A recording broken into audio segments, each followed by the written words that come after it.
Hai para jomblower yang tidak pernah bisa melupakan mantannya yang kini entah di mana. Kembali lagi dengan saya. Kali ini saya akan kupas alur cerita dari film Death Note. Film Death Note adalah film fiksi horor yang menceritakan tentang kematian seseorang hanya ditentukan oleh tulisannya dalam buku. Film ini menceritakan ketika manusia bekerja sama dengan iblis dan merekayasa umur manusia lainnya hanya dengan menuliskan nama dia di dalam buku tersebut, dan apa yang dituliskan itu akan benar-benar terjadi. Harapan awalnya penjaga buku tersebut hanya akan membunuh orang-orang jahat yang ada di dunia. Namun kini berbalik. Tidak hanya orang jahat saja yang mereka bunuh, melainkan orang-orang yang mengusiknya pun dibantai. Bagaimana kisah selanjutnya? Yuk simak semuanya dan tonton. Tapi jangan lupa intro dulu.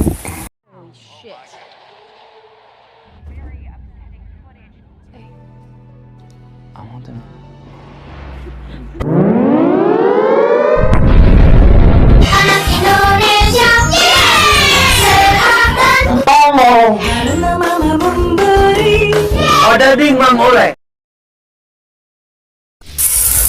Cerita dimulai dengan menceritakan awal mula datangnya Death Note di sebuah sekolah di mana terdapat serombongan cheerleader yang sedang berlatih dan beberapa pelajar lain yang sedang menonton latihan mereka. Tokoh utama kita, Mia Sutton, seorang cheerleader, tampak di antara mereka, dan juga sang tokoh utama lain yang bernama Light Turner yang juga ikut menonton latihan cheerleader tersebut sambil mengerjakan tugas.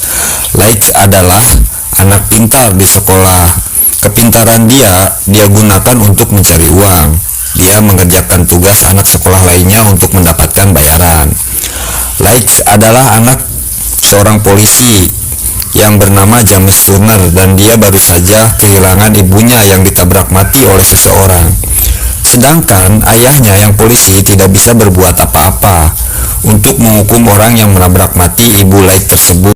Tiba-tiba angin berhembus kencang mengenai Mia dan Light, dan dari langit tiba-tiba jatuh sebuah buku besar berwarna hitam, jatuh tepat di samping Light yang duduk, dan dia mengambil buku tersebut. Dan buku hitam itu bertuliskan Death Note di depannya, dan film pun dimulai.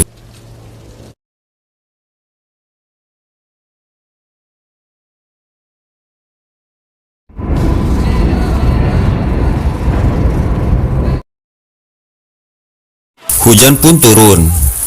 Light, Mia, dan anak-anak sekolah lainnya berlarian ke dalam sekolah. Di saat hendak masuk sekolah, tiba-tiba di sebuah pintu sekolah keluar seorang anak yang sedang dibuli oleh dua anak sekolah lainnya. Salah satunya Kenny. Mia tanpa berpikir panjang langsung membela anak tersebut. Tentu saja Kenny langsung marah dan hendak memukul Mia, tapi Light menghalanginya. Light menghina Kenny dengan harapan Kenny akan mundur, tapi tentu saja bogor mentah yang dia dapatkan. I mention it because that would make you over 18, which means that if I suggest you back the fuck. Kesialan Light tidak berhenti hanya sampai di situ saja. Ketika Light tersadar, dirinya sudah berada di depan kepala sekolah. Tugas-tugas sekolah anak-anak lain yang dia kerjakan berada di tangan kepala sekolahnya. Kepala sekolah tidak membela Light yang habis dipukul, bahkan Mia pun mengatakan bahwa Light hanya terjatuh. Light dikenai hukuman 2 minggu.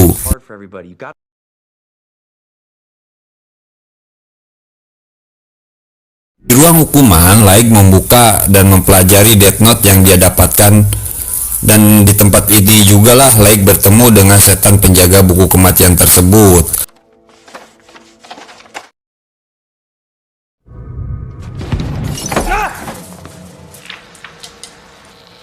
hello?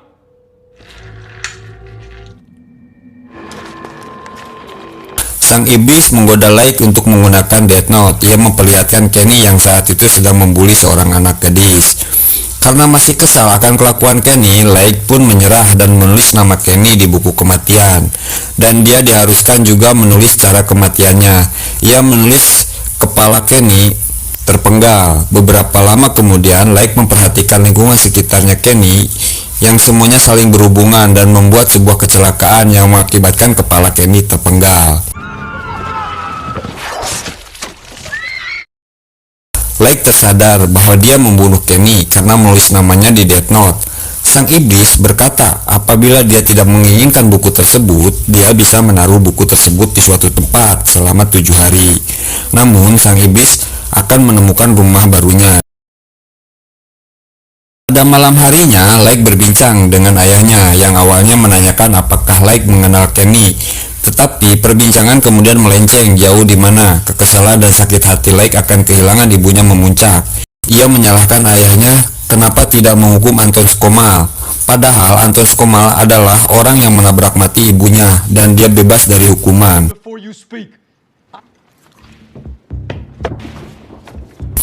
Lake ke kamarnya dan kemudian dia pun mengeluarkan Death Note-nya. Dia pelajari kembali tulisan-tulisan yang berada dalam buku tersebut. Di antaranya ditulis jangan percaya pada Ryuk. Tidak lama kemudian, sang iblis pemilik buku tersebut pun muncul kembali dan dialah yang bernama Ryuk. Ryuk dan Lake pun berbincang untuk mengetahui sejarah buku kematian tersebut. Buku kematian tersebut berpindah tangan ke Lake karena penjaga buku sebelumnya telah meninggal dan Ryuk sedang mencari penjaga buku yang baru. Dan apabila Lake tidak menginginkan buku tersebut, Lake harus menyerahkannya kepada orang lain atau berpisah dengan buku tersebut selama 7 hari berturut-turut. Lake saat itu sedang merasa dendam pada Anton, pembunuh ibunya, yang segera mengambil kertas potongan berita yang ia kumpulkan dan menatap wajah Anton yang berada di kertas koran tersebut. Dia pun segera menulis nama Anton Skomal di Death Note. Tak berlangsung lama, kejadian berantai yang dialami Kenny terjadi pada Anton. Anton yang sedang makan malam di sebuah restoran meninggal dengan pisau stick tertancam di lehernya.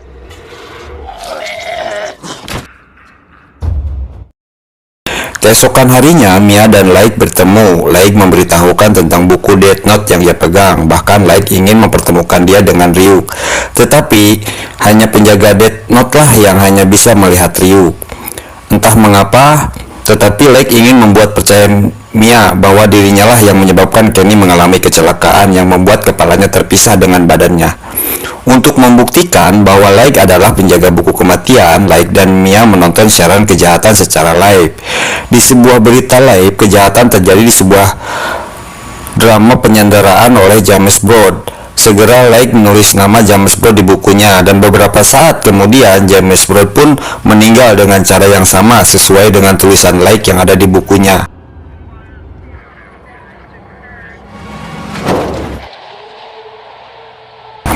Mia pun akhirnya percaya dengan kekuatan Lake dan bukunya. Dari sinilah akhirnya Mia dan Lake bekerja sama untuk merubah dunia. Mereka bertingkah sebagai Tuhan yang mempunyai kekuasaan untuk menghukum mati orang-orang di seluruh dunia yang dinilai jahat oleh mereka. Mempunyai kekuatan seperti Tuhan inilah yang membuat Mia dan Lake semakin buta. Mereka menamakan dirinya Kira, yang berarti cahaya dalam bahasa Rusia dan Celtic, dan juga berarti pembunuh dalam bahasa Jepang. Mereka pun melaksanakan ambisinya, membuat Tuhan baru bernama Kira yang membunuhi orang-orang jahat di seluruh benua. Dan sebelum mereka mati, mereka menuliskan nama Kira dalam tulisan Jepang. Hasil karya Kira pun mendunia. Dia menjadi sosok menakutkan bagi para penjahat dan juga sebagai sosok yang diidam-idamkan bagi kaum yang lemah. Banyak para penjahat di dunia menyerahkan diri sebelum mereka dibunuh oleh Kira. Look around you. A dozen were found dead in a Tokyo. Anyone tell us about Kira? Tanpa diketahui oleh Kira, sekumpulan polisi pintar dari Jepang sedang mengincar mereka.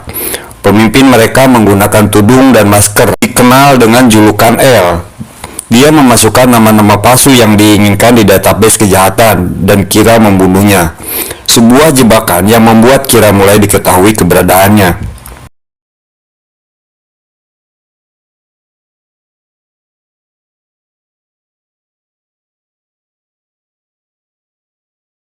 James Turner atau ayahnya Laik yang bekerja sebagai polisi ternyata juga sedang menyelidiki Kira, dan dia dihubungi oleh para polisi Jepang yang juga mengincar Kira.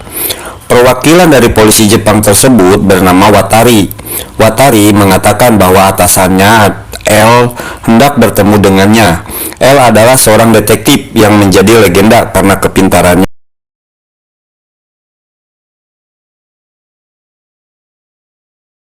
L mengatakan bahwa Kira bukanlah orang Jepang tetapi orang yang bekerja di Seattle, tempat Mia dan Laik berada. Tampaknya L memang sudah mulai berhasil mengetahui keberadaan Kira.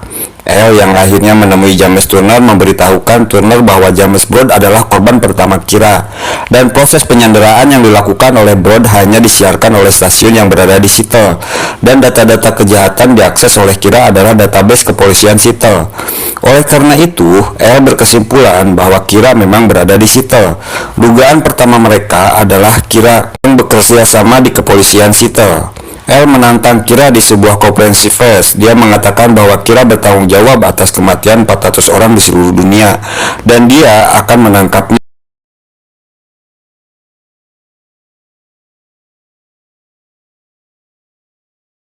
Laik dan Mia merasa geram akan hal ini. Mereka tidak bisa berbuat apa-apa karena memang Kira membutuhkan nama, sedangkan identitas memang rahasia. Wajahnya pun ditutupi oleh masker. Side alone. He needs this pattern. So you antagonize him? He's unable. And what if Malamnya, Laik mengorek informasi tentang L pada ayahnya. Turner hanya bisa berkata namanya hanya L dan orang kepercayaannya adalah bernama Watari. Laik kaget bahwa Kira oleh sebagian orang adalah dianggap sama seperti penjahat juga dan akan dihukum sebagai penjahat. Keesokan harinya, Turner mengetahui bahwa anaknya Laik dibuntuti oleh polisi bawahannya L. L mengatakan bahwa Laik juga pernah memiliki akses ke database kepolisian.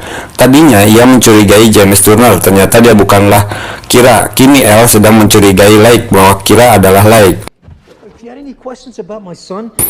Kini Laik tahu bahwa dirinya sudah dicurigai sebagai Kira. Laik mengajak Mia membicarakan hal ini. Ryuk dan Mia menyetujui ide bahwa membunuh para polisi yang mencurigainya akan mengikutinya adalah solusi yang paling tepat. Tetapi Laik tidak mau melakukannya. Dia tidak mau membunuh orang yang tidak berdosa. Perbedaan pendapat inilah yang membuat Laik dan Mia menjauh. Haus akan kekuasaan, Mia menjadi orang yang berbeda. Tanpa diketahui oleh Laik, Mia mengambil alih kekuasaan. Dia membunuh para agen polisi dan FBI yang menyelidiki Kira. Kira yang tadinya hanya membunuh orang-orang jahat kini menjadi brutal. Dia membunuh siapa saja yang bertentangan dengan dirinya. 12 agen polisi meninggal dunia. Kira diduga sebagai dalang utama pembunuhan para polisi tersebut. Laik kaget, dia tidak mengetahui siapa dalang pembunuhan ini. Laik mengira bahwa dirinya lah yang masih menguasai buku kematian dan Ryuk. Laik memanggil Ryuk dan meminta, tetapi Ryuk enggan menjelaskan. Dia hanya mengingatkan kepada Laik bahwa seharusnya dari dulu Laik membiarkan buku itu pergi atau memberinya ke orang lain. Laik mengancam Ryuk untuk menulis namanya di buku kematian. Ryuk tertawa mendengar tantangan itu. Dia berkata, silahkan saja. But I warned Gotten, we're two. Gotten, we're two. Tiba-tiba di TV ada proses konferensi pers lainnya. Kali ini Turner, ayah Laik, menantang Kira. Dia marah Kira telah membunuh para polisi. Mia langsung mengambil buku kematian dan hendak menulis nama ayah Laik, tetapi Laik tentu saja mencegahnya. Laik dan Mia bertengkar hebat setelahnya. So you just want to quit? Ready to give your life? Dari tantangan itu jelaslah sudah L menutupi kesimpulan bahwa Laik Turner adalah Kira karena ayah Laik, James Turner, masih dalam keadaan hidup lebih lama dibanding polisi lainnya setelah tantangan tersebut yang dibeberkan beberapa jam yang lalu. L pun mengunjungi Laik untuk berbincang-bincang. Perbincangan yang awalnya berjalan slow akhirnya berjalan memanas. L membuka maskernya dan memperlihatkan wajahnya kepada Laik. L sudah mengetahui bahwa Kira adalah Laik dan Laik hanya memberikan penjelasan bahwa kekuasaan ini bisa jauh lebih menyeramkan apabila dikuasai orang yang lebih jahat daripadanya.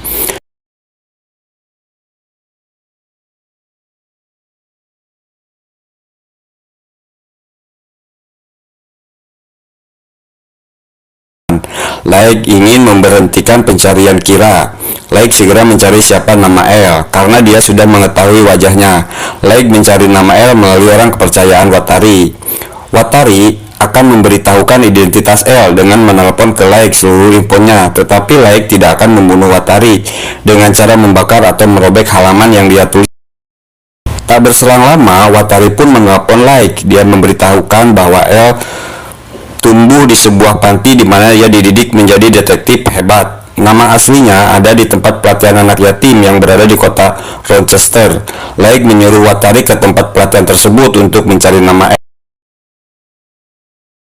Hari kemudian, Watari hampir menemukan nama asli L. Watari hampir kehabisan waktu karena namanya sudah tertulis di Death Note.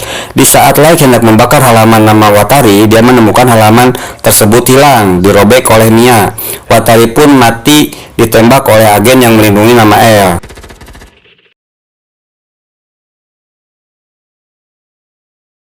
Sementara itu, Mia mengakui semua perbuatannya kepada Lake, bahwa dia membunuh semua agen dan merobek halaman Watari untuk melindungi Lake. Bahkan Mia telah menulis nama Lake di Death Note bahwa jantung Lake akan terhenti pada tengah malam nanti. Lake diminta menyerahkan buku kematian kepadanya. Lalu kemudian Mia akan membakar halaman yang ada nama Lake-nya untuk membatalkan kematian Lake. L yang baru mengetahui kematian Watari mengamuk. Dia membawa mobil polisi dan mencari Lake. Sedangkan James yang hendak melindungi anaknya mengerahkan pasukannya untuk mencari L. Kejar-kejaran pun terjadi antara L dan Lake. Lake berhasil kabur dari L karena dibantu oleh orang-orang yang memujak Kira. Lake menemui Mia di sebuah pasar malam. Polisi segera mengepung pasar malam tersebut. Lake dan Mia menaiki kincir untuk menghindari polisi.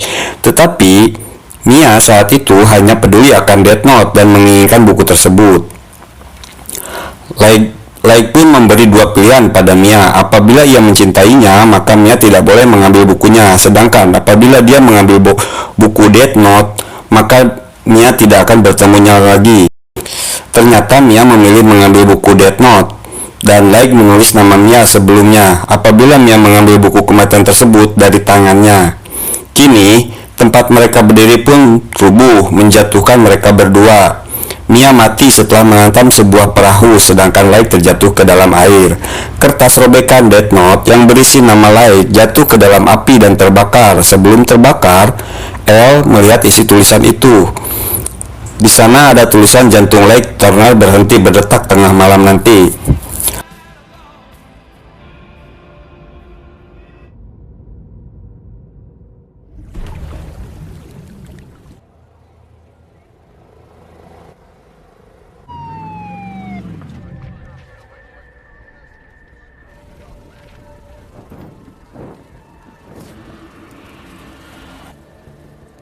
Lake tersadar dari komanya dengan buku kematian di pangkuannya. Datanglah ayahnya James. Akhirnya berkata bahwa dia menyadari bahwa Kira adalah anaknya, dan korban pertama Kira adalah Anton Skomal, pembunuh ibunya, bukanlah Brod. Lake pun membeberkan cara dia selamat dan alasan dia menjadi Kira kepada ayahnya. Sementara L yang kehilangan kredibilitasnya sebagai detektif hebat dikarenakan ada 4 pembunuhan yang dilakukan oleh Kira, sedangkan Lake Turner sedang mengalami koma. Kesimpulan atas L adalah Kira bukanlah Lake Turner. 4 pembunuhan ini tetap dilakukan oleh Death Note, tetapi bukan Lake yang menulisnya, tetapi penjahat yang lain yang dari data kejahatan yang menulisnya sebelum dia melakukan bunuh diri. L tahu persis Kira adalah Lake Turner. Dia menyadari bahwa senjata Kira adalah sebuah buku atau kertas. L mencurigai sebuah buku kalkulus, dan Lake tidak mempercayai kalkulus, tetapi Mia yang mempunyai buku kalkulus. Dia pun pergi ke kamar Mia untuk mencari buku kalkulus yang dia curigai, dan benar saja dia menemukan kertas Death Note yang bertuliskan nama-nama agen yang terbunuh. Nama-nama agen itulah yang ditulis oleh Mia, dan halamannya disembunyikan di sebuah buku kalkulusnya. L adalah detektif Hebat, dia dengan mudah mengetahui bahwa nama-nama yang berada di kertas tersebut adalah nama orang-orang yang akan mati. El yang dendam karena kematian Watari pun menatap tajam foto Light dan Mia, tampak hawa nafsu membalas dendam. Dan sisi kebaikan dari El sedang berperang. El menulis sebuah nama di kertas Death Note. Pada saat bersamaan di rumah sakit, Light Turner didatangi oleh Ryuk yang terkekeh-kekeh. Dia berkata manusia memang sangat menarik. Dan film pun tamat.